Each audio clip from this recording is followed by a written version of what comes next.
Hey, what's going on, guys? This is what did we call it? Oh yeah, the VE Movie News Crew. We haven't done one in a minute, but we're back. We also haven't done a review in a minute because I haven't gone to the movies in a while. But this is definitely one I wasn't going to skip. This is our Spider-Man Far From Home spoilers review. Definitely, if you have not seen this movie, I'm gonna recommend that you click off. I'm gonna talk for like 15 to 30 seconds about the movie, non-spoilers. Charlie, do you even have anything you would say? I mean, I would say non-spoilers. just go see the movie, enjoy it. Go see the movie. Okay, so It's a hell of a film. it definitely delivers on a lot of the imagery in the trailers. If you've seen the trailers, if you're like on the fence about this movie because you like didn't necessarily think Homecoming was better than other Spider-Man movies you loved, for me as a fan of the Sam Raimi trilogy and of Homecoming, this blows all of them out of the water to me. So I would say go see the movie. So that's the end of non-spoilers. We're gonna spoil the heck out of it. First thing I want to talk about in this review, Charlie, Okay. is the opening scene with Nick Fury and Agent Hill, where they go to Spain or Mexico, something like that. Oh, yep. The first scene was Mexico. Sorry, Spain is later. Apologies. All right. And then yeah. So anyway, they go to Mexico, and there's this like monsoon that came through, or whatever the hell, cyclone, whatever they call it. It's a cyclone bomb, brother. No, but anyway. Cliff Hog, brother. Oh, it's wrong video. Anyway. No. But tune into the Big Brother stuff if you're a fan. But yeah, no. I mean, like, I loved this because it was a great introduction for Mysterio because he comes soaring in, and that they do the misdirect because in the trailers the way they edited it was like the scene where Peter's on the bridge getting like whacked by the water elemental guy. Which, by the way, I love that. First of all, that it was the elementals. People weren't sure whether it was going to be the elementals or I forget what the other speculation was. Yeah, they went straight, called them elementals. I They just straight up, and that's great. Great villains. They're not that hard to explain. It's kind of like the Seven Deadly Sins in Shazam. You know what I mean? They make sense. They're an easy way for these people to have something to fight that's not too difficult for them to beat, but also is going to be enough of a threat to cause damage. That's very true. So that's great point number one for me, by the way. I'm going to get 3 of those out of this video at least. All right. So anyway, so I love this because for me, this whole movie is stolen by Jake Gyllenhaal. I'm just throwing that off the top. He just puts in a killer performance in this movie, starting from this scene where he's like, just his one line, "You don't want any part of this." I'm like, "You're right, brother. I don't want the smoke. I want those titles. I don't want the smoke. I want those titles." Anyway, You know what? Crossover. The worlds are colliding. Because it's like Mysterio is realized so well in the from the comics to this. Like they do such a good Honestly, job just with a direct adaptation, I feel like, other than like the story beats around it. If you just took the Mysterio character and put him in comic form in the movie, this is that. I mean, the character, the suit.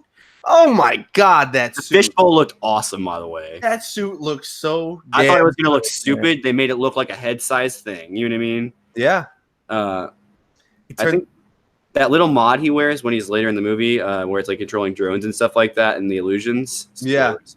Yeah. We're in the spoilers already. It doesn't really matter. I think that probably helped them to figure out the size of that helmet. They were probably looking at what that looked like on him and stuff like that looked like on him when they were like trying to get the costumes for that, and they were like, okay, we'll do something like that when we actually animate this. By the way, that whole suit, I'm pretty sure, was like motion capture, like the like Iron Spider suit is or whatever. And I'm pretty sure based on the way it looked on his body, although I think he might have worn a physical suit in a few scenes, but I'm not sure how many. Yeah.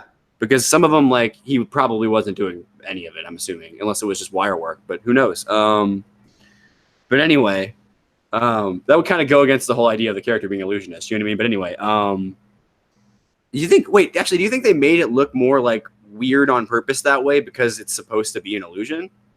That would be cool.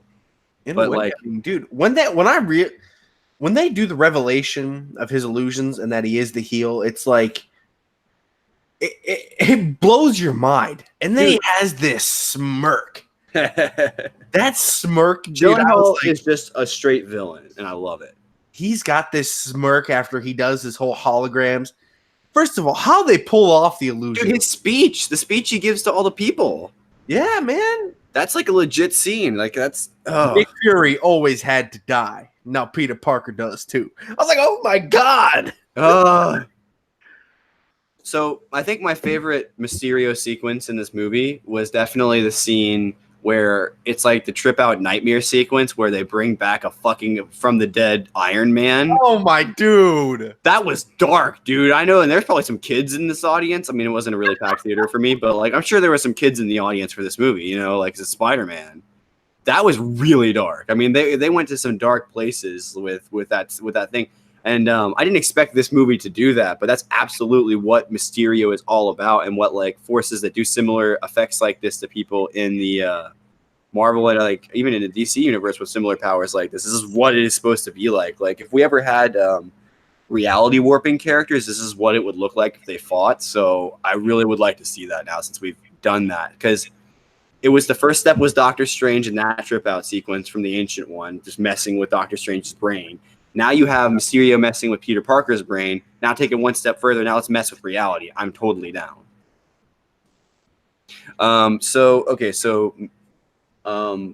Did you have like a favorite sequence with that stuff in this movie? So, one of my favorites with it was, well, I did really like the one that was tripping him out. That was awesome. Then he gets hit by the train. Oh my goodness! Yeah, that is great. It might be cheeky to say the last one though, because when you also see him as the actual person controlling it, I thought that dynamic of it was so cool. Once you started to realize like this is how it's done, and then Spider-Man does the dive in, and he can see all the drones. I thought how they did it with the drones made so much sense. Yeah, I mean, so much sense. You have projectors. So like everyone always talks about like the hallway scenes from like Daredevil and like the what was that other show? What was the show that they did? The Marvel show that all those people were on? What was it called? Anyway, it's the name of their team, the Defenders.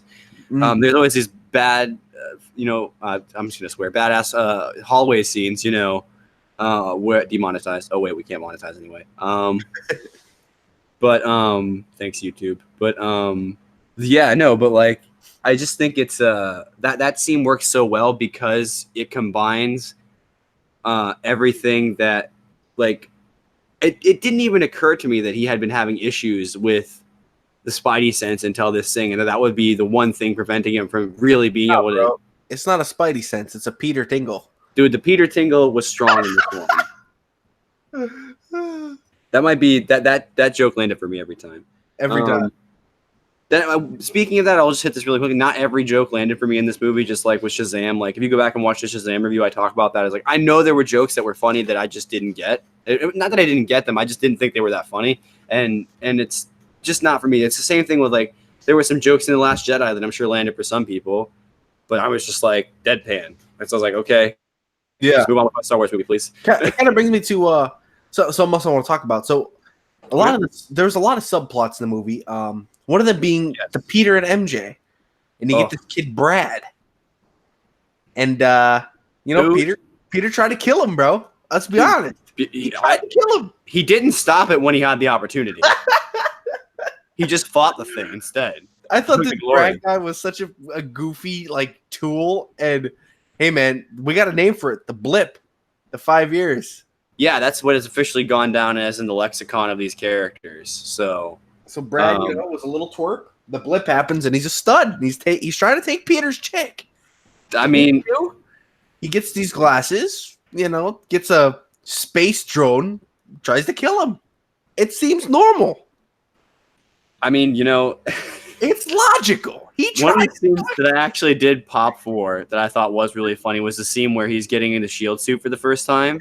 And he catches him in there with the chick and takes a picture as like an attempt to somehow and what I still don't understand is why he thinks showing a half naked picture of someone else that this person is interested in to them with somebody else, how that's going to help his chances. Hey man, he feels like don't understand Peter for the fraud he is, that son of a bitch. Yeah, he really is a phony, a big fat phony. But I thought so the whole airplane thing where Peter's got a perfume allergy? A perfume allergy? Oh my goodness, yeah, that was pretty good. I honestly find it harder to laugh at stuff too when the audience around me isn't laughing. Like I hate loud crowds, but if there's not people reacting to the jokes, I feel like I can't laugh. Otherwise, that's really, really awkward. Oh man, I found myself laughing a lot this movie.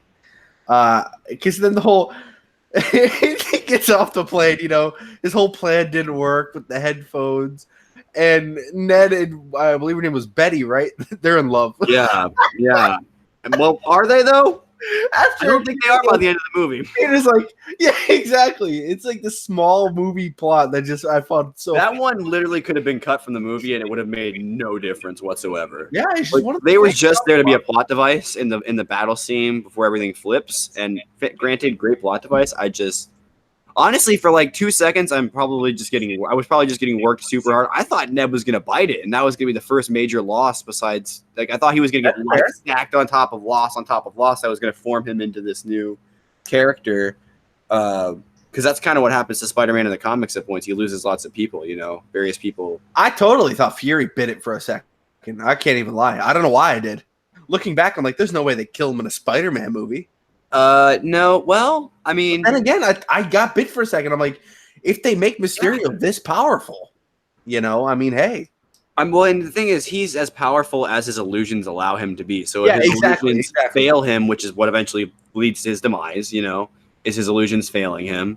I'm struggling with the drone stuff. I don't know why that was necessary. Like why the specific thing that Tony gave Peter was a army of drones.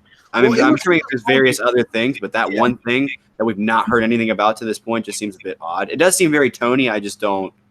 You know what I mean? And they also kind of made it a point because I feel like that's what Beck was after. Absolutely. I think he thought that would help him because he was already using drone technology. Because I think that was one of the projects he was working on. I think that was said in the movie, maybe, or that was like a project he had known about anyway.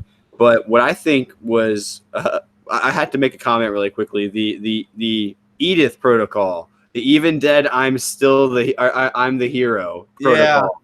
That was great. That popped me super hardcore. Another one of those funny little subplots that also has to do with love. There's a lot of love this movie, people. Aunt May and Happy Hogan. Dude. So are you guys a thing? Yes. No. What? Summer Fling? Summer Fling? Dude, I was rolling, man. Absolutely hilarious. Well, the intro of the movie. So you hit the very first scene. And then you get the Marvel Studios. And you got some Whitney Houston playing. Yep. And then you get this In memoriam. That's just, dude, I could not stop cracking up. The badly photos edited into a video. The one of Vision that's in it's so pixelated. It's like Civil War Venom too. It's not even what Venom looked like, I'm sure, in Infinity War. You know what I mean? Like, yeah, really. So I was just like, dude, he might have had the same look. I don't know if they ever changed that costume, but yeah.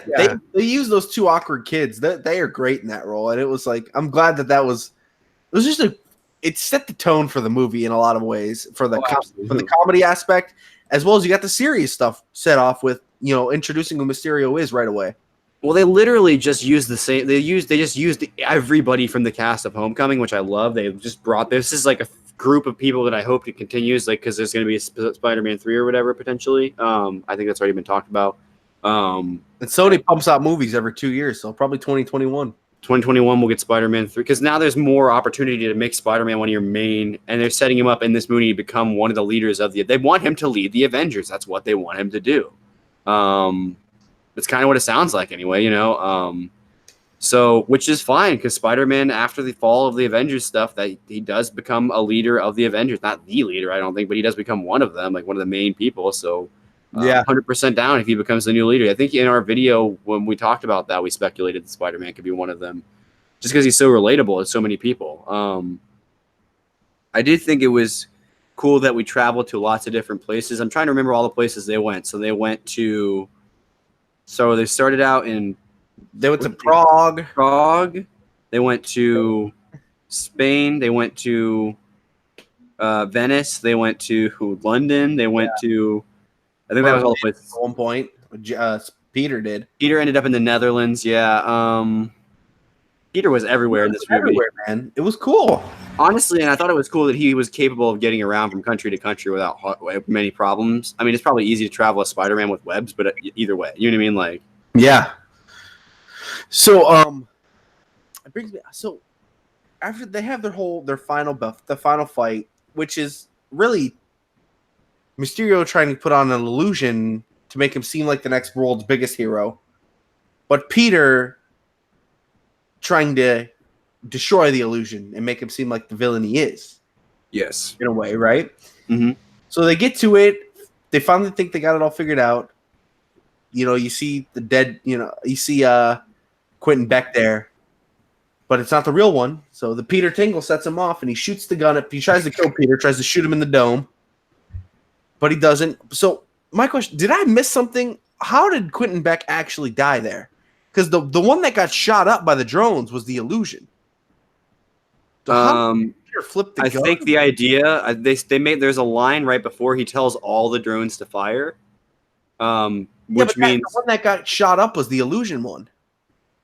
No? What I think the idea is that Peter was deflecting bullets back with that one he picked up. And that it hit because remember the illusion fell over, so he could have if we understand how the illusion worked when they gave us that demonstration when it just attaches to his body, that's what fell. He just went over there. It was making Peter seem like. Because if you remember, he can make anything appear in front of Peter. It doesn't matter whether it's real or not. He made a fake Nick Fury appear in front of him as him, and then a fake dead Nick Fury appear as someone else. You know what I mean? Like, yep.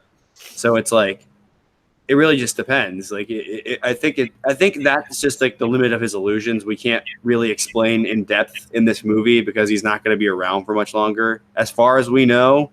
Which that kind of brings me to something else. Do you think he actually died? Yeah, so I mean that video obviously took place after he was allegedly dead. So okay, yeah, let's talk about these end credits. So jump to the end credit scenes because we can bounce back to other stuff if we want to circle back at points as I've already done. So the two post credit scenes for this movie. So the first one, you have an explanation into some of so I don't actually which one was first. That was the. Yeah, the video of him, talking about whatever it's called. You have Quentin Beck, Mysterio saying how Peter's the one. Oh yeah. Peter. Yeah. So the first one, you have a huge revelation. So there's this comedic bit where he's like flying. It continues the end scene of the movie where he's flying MJ around with the webs or swinging her around, I guess. And they finally acknowledge that it probably would not be fun. Just like probably flying with Superman when he's holding you like that's probably not a pleasant experience unless he makes it pleasant for you, like unless he's like holding you like he's like barely like, when he does in Batman, no. Not Batman Super Justice League when he flies off with Lois Lane. He probably does that in Man of Steel at some point too, but anyway, yeah, I mean, I love that they'd acknowledge that wouldn't be for everybody. I love that. And naive Peter wouldn't think that. And then you have the reveal that Peter Parker is Spider-Man. So we're going full-fledged Civil War with this. He is now known to the public, and that is going to shake things up. Because secret identities are kind of already a thing that don't really exist in this universe. A lot of people's identities were known before the snap, So now, but because he's so young, I don't know what that's going to do to him personally. It's definitely going to cause chaos because, especially considering they now are going to think of him as a villain because he frames Peter that he killed all the people that died in that attack, essentially. Something I think we should acknowledge is that somehow he managed to create technology that was actually doing real villainous damage to places, but made it look really real and worse, but there was actual damage being done. It's like the weirdest thing ever. Remember they had a scene where the drones are actually the ones doing the damage. Right. They're shooting like guns and stuff and blowing stuff up. Yeah. Yep. So so the last part of this credit is we get the Daily Bugle with J. Jonah Jameson, and you got J.K. Simmons playing him. Dude, I don't know about you, but this got a pop in my theater. I think a few people reacted at my theater. Again, this was a pretty dead theater. I'm so shocked every time I go to this theater. There's nobody that goes to see these movies. It blows me away. Yeah, it got a big pop at ours. The only movies we ever get full theaters for are Star Wars movies, pretty much. And that's just because that's again, it's Universal. But MCU, and again, Spider-Man. Even if you watch every MCU movie, you might not go see Spider-Man if you didn't like Homecoming that much. So I mean, and and I'm sure there is some people out there that we just don't know about. And so moving on to extra post credit stuff. There's a lot of crazy stuff that happens in these post credit scenes. So there's a reveal. Something seemed off about Nick Fury in this movie the whole fucking time. I don't know why. Excuse the swearing, by the way, but it just did. But like, like the whole time it just seemed like there was something going on, right? And I just got that feeling in the back of my head. I don't know about you, but it just seemed like something didn't sit right about how this was being played to me, right? Well, I was wrong because that doesn't make any sense considering the people that there was Skrulls in this movie and we just didn't know. So the Skrulls, and there was a throwaway line that there's like Skrulls on Earth that we just don't know about that have been allowed to be on Earth. This whole scene is insanity, Charlie. Dude, this is one of those scenes that's going to set up so much stuff. So this was our Thanos sending Loki by way of the dude from Guardians that gets killed by the hammer or whatever. What the heck's his name? Anyway, like the dude with the mouth from Avengers 1 or whatever. Anyway, I don't remember that guy's name, but anyway, I this is the setup for Secret Wars. Because here's the thing, right? We know that the Skrulls and Captain Marvel were somewhat good guys, right? And most of the Skrulls are not bad guys.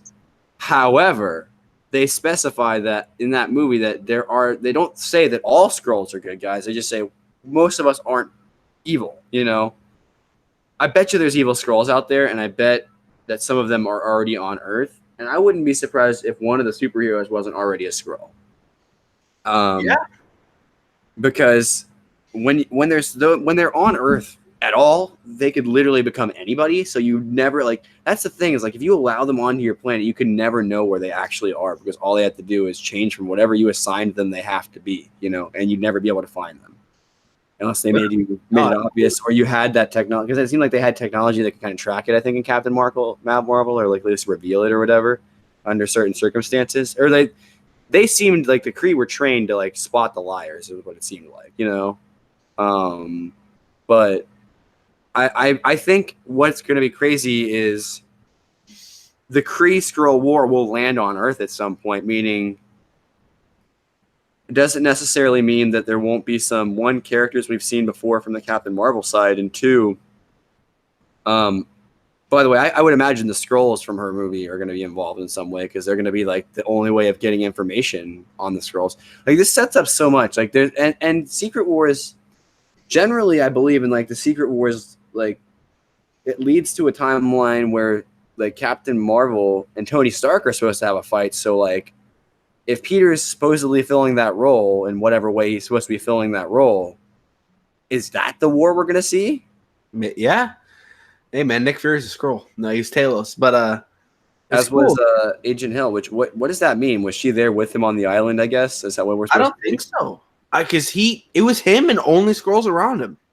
There was not another person that we saw when he left that. She must have been somewhere else, maybe.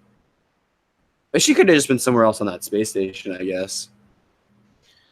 But yeah, I was not expecting to see Skrulls.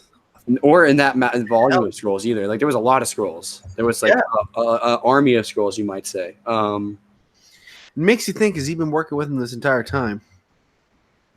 I mean, I think there is a Nick Fury Skrull in the comic. There's let me Google this really quickly. Really quickly, side note, the movie's, I'm going to refresh really quickly, but when I looked at it, it was 93, 98% on Rotten Tomatoes. It's sitting at that 93% critical, 219 reviews counted. That'll probably change as more get counted, and then 4,000 verified ratings for the audience, 98%. So people are liking the movie. I am actually really curious though if there's any precedent for. That's not how you spell Skrull. All right. Skrull Nick Fury comics. It might not be a thing, but hey, yeah, it looks like everything that everyone's talking about right now is related to this movie, which is fine. Yeah, no, there's a Skrull Nick Fury from Earth 616. So there you go. precedent is set, so it could absolutely happen. So we don't know. There could be an evil Nick Fury out there somewhere. He himself might already be. It might have been a Skrull, or might be associated with the Skrulls. Like maybe he's not a Skrull, but instead of having like an all-knowing brain like he did in the comics, before, instead he's just really well connected with people like the Skrulls and other intergalactic. Because he never seemed phased by the aliens, right? That was always confusing to me. No, he really didn't. He was just like, oh, look, aliens. Now we're fighting aliens on Earth. And now I need Avengers, Like, what? You're not questioning this at all, Nick Fury. Okay, whatever. Nick Fury. All right, so, before we, move on to, final, grades for the movie, do you have anything else you want to hit really quickly that we didn't talk about? I was thinking, I think one of my favorite sequences in the whole movie is the initial fight in Venice where he puts on a mask. And I'm just thinking in my head, I'm like, this is going to be all over the news that there's just this kid swinging around in regular clothes. Would not one of his friends notice that he had exactly the same clothes on and just a mask? They probably would have, yeah. The complaint. Again, whatever. But anyway, it's a nitpick, but that bothered me so much that I had to think about that. Peter being a young kid not thinking. Yeah, no, exactly. I mean, anyone would have figured it out, but I guess the idea was that he was trying to stay out of sight. I don't know what the explanation is. In his head, the mask is everything. He's a luchador now. What do you think of all the different suits? So there's 4 different suits in this movie. So he gets given a suit at one point that's the red suit. So he wears so in this movie he wears the Iron Spider suit, his original suit. Somehow gets his hand on his original suit. I don't remember when it was that he got that suit at one point. Huh? His mom. His mom sent the OG suit with him. He wears that for I think 2 seconds or something like that in the fight with the second fight. Maybe I think that's what he wears. No, the second fight he wears the shield suit. Anyway, the way he wears the shield suit. He also wears the future suit, which is, I'm guessing, his own design that's mixed with Tony's technologies, which is cool. And it looked like in the list of suits that were pre-made, the Spider-Man 2099 suit was in there, I'm pretty sure, which is awesome. I could be wrong, but I'm pretty sure that was a little Easter egg they threw in there. All the pre-made ones that he had for him, I'm pretty sure that the 2099 suit was in there.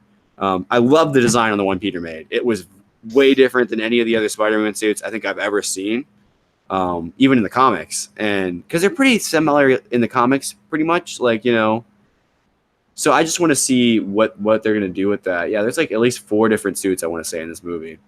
Yeah, it's pretty sweet, man. We also get to see a bunch of flashbacks in the Mysterio sequences. We see the hoodie suit from Homecoming when he's just in the hoodie. And the weird goggles that he made. Goggles. I still don't understand to this day how that works, how those worked, what they were. But yeah, I mean, I really did enjoy this movie. I'm trying to think if I missed anything that I really wanted to talk about. Not really. There was a lot of great action sequences, and one thing I do want to say really quickly, the visual effects in this movie were amazing. My God, yeah. They looked so good. All of Mysterio's powers looked awesome. All of the trip out sequences looked great. I mean, in the same way that I felt Doctor Strange's graphics, visually were really great, except for the scene where his hands go through the dashboard. I thought that everything was awesome in that movie, pretty much. All the spells look awesome, and pretty much every time they get shown on screen. And that's why they haven't changed them whenever they show up in an Infinity War or an Endgame. They look the same because they just look great. So. Other than that, though, I'm going to throw it to you first, Charlie. What did you give this movie out of 10? All right. So, yeah, man, I got to say, I really, really enjoyed myself this movie. When I'm a mixture of laughing my ass off and getting the heart tugged a little bit with some emotion. I mean, I can't deny it, man. I walked out of this movie, first grade. I'm thinking. 9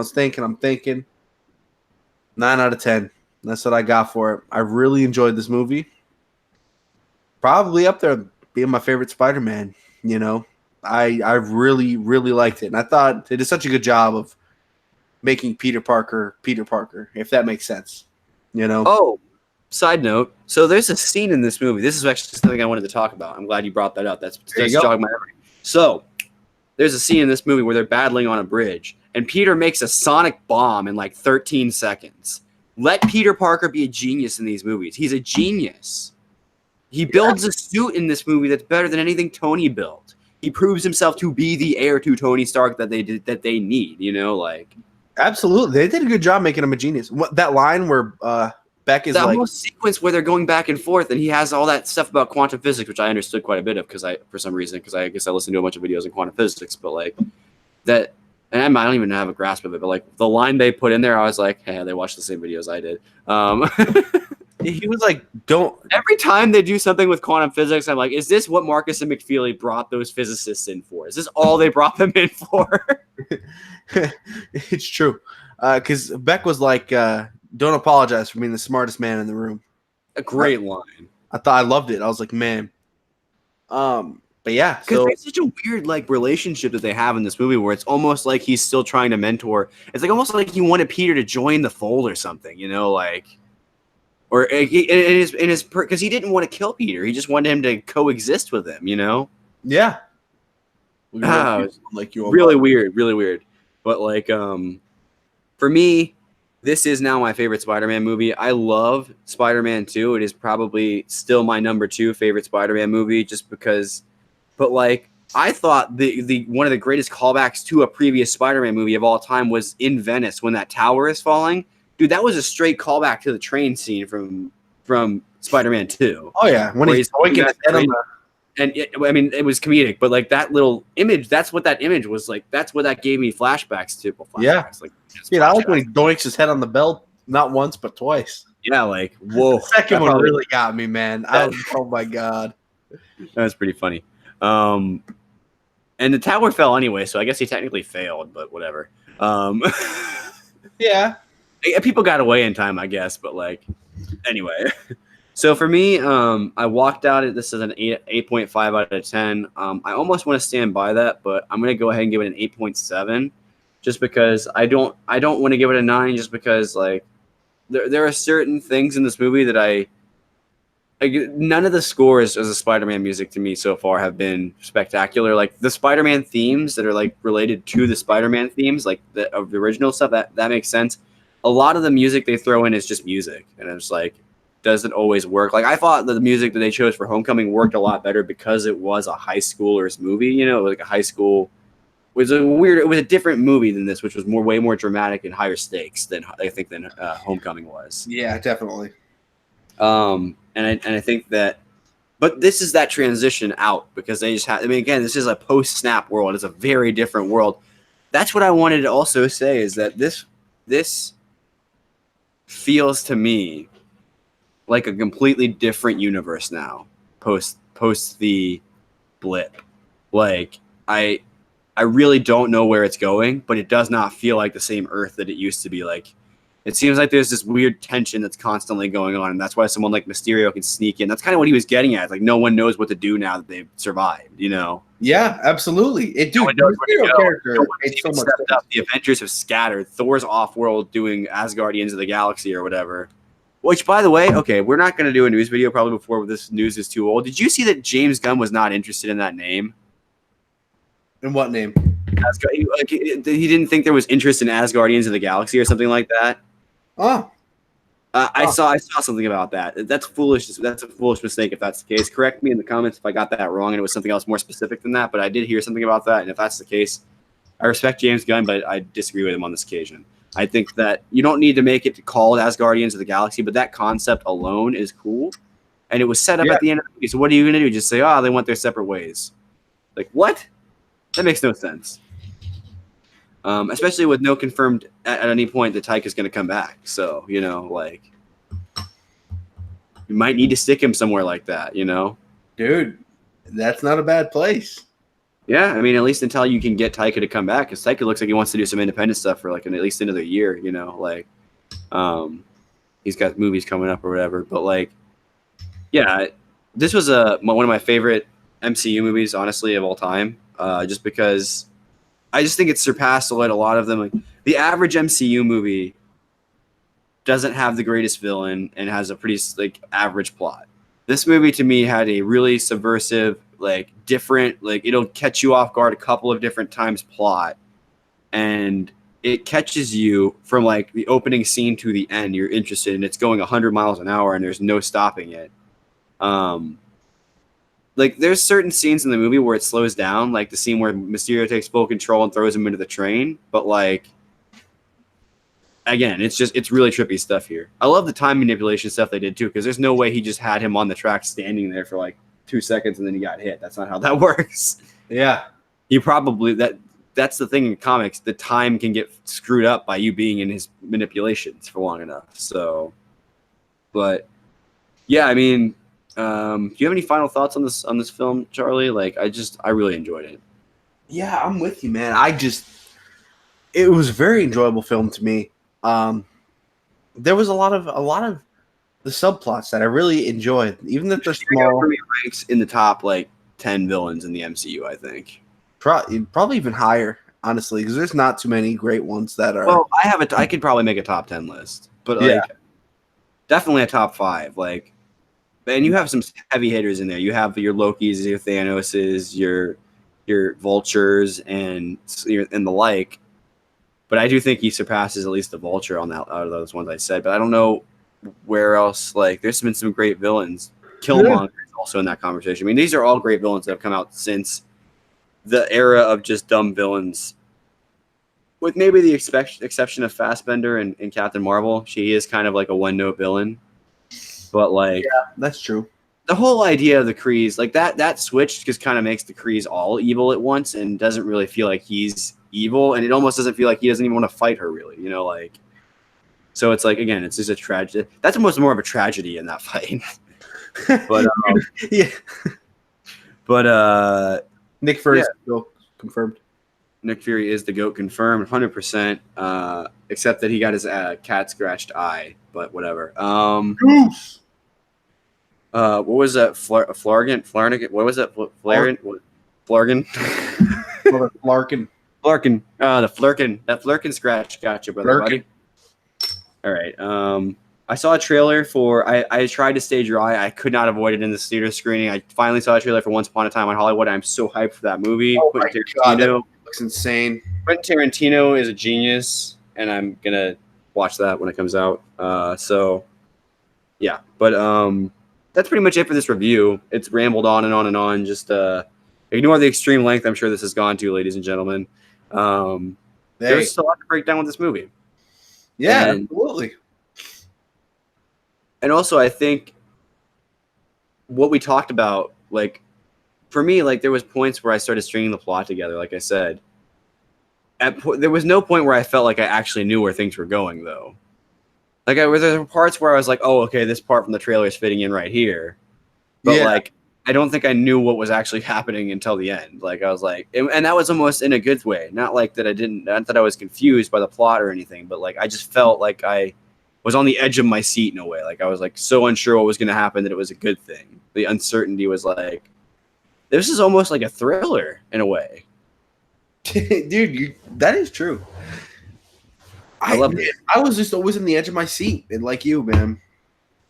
But anyway, that's going to do it for this review, though. Like I said, make sure you guys like the video and subscribe and click the bell so you know when we go live. Tune in on like Sundays, Tuesdays, and Wednesdays when we do Big Brother content, and look out for the next news video we do.